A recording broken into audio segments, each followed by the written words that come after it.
Good morning, surgical YouTubers. It's Kelly Slater here, the surgeon, not the surfer.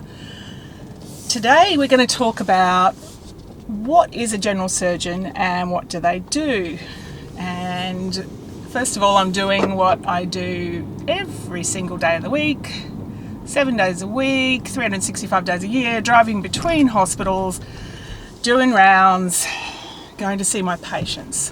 So there's a little bit of car vlogging that's going to go on in this series. So general surgery is a specialty in its own right, and we look after problems in the abdomen. And we do all sorts of surgeries in the abdomen. And there's also a group of general surgeons who are breast doctors and thyroid doctors, so we venture a little bit outside. The scope of general surgery has been reducing a lot over the recent years, and we're all breaking up into even more specialised areas. So for the most part, I stick in the right upper quadrant, and I do liver, pancreas surgery, gallbladder surgery, but I also fix a lot of really difficult hernias and some simple ones too. And I do a lot of skin removal after bariatric surgery. So the great thing about general surgery is that your career can evolve over the years and you can head into areas that you're most interested in. When you start out though, you learn everything, and you do 4 and now about to be 5 years of general surgery, and then you graduate and then you go on and do another couple of years of fellowship. So lots of people ask me why I became interested in being a general surgeon, and this all began when I was a 4th year medical student, and on my Christmas vacation I went to Nambour Hospital to work with a guy called Alan Smith, who sadly passed away last year. Now he was a tricky guy, a very hard taskmaster, but an amazing general surgeon, and he invited me to come and watch him do a laparoscopic cholecystectomy, or a gallbladder. Now, I went in and I scrubbed and I stood behind him for about an hour while he did the case, and I was so nervous, I didn't move my legs at all, and I ended up passed out on the floor, woke up in recovery with a patient. So he wasn't sure that I had much of a career ahead of me, but I decided to not let that stop me, and I forged on, and I wanted to be a general surgeon right away from there. It was amazing. You fix people, make them better, they go home, and they're very grateful. And there's a lot of reward in general surgery.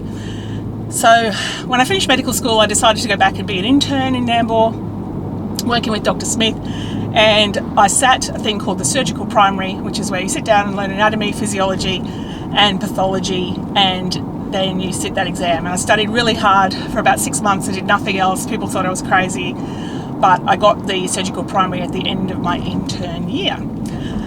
That intern year I spent shadowing all the junior surgical trainees as they did their on-call.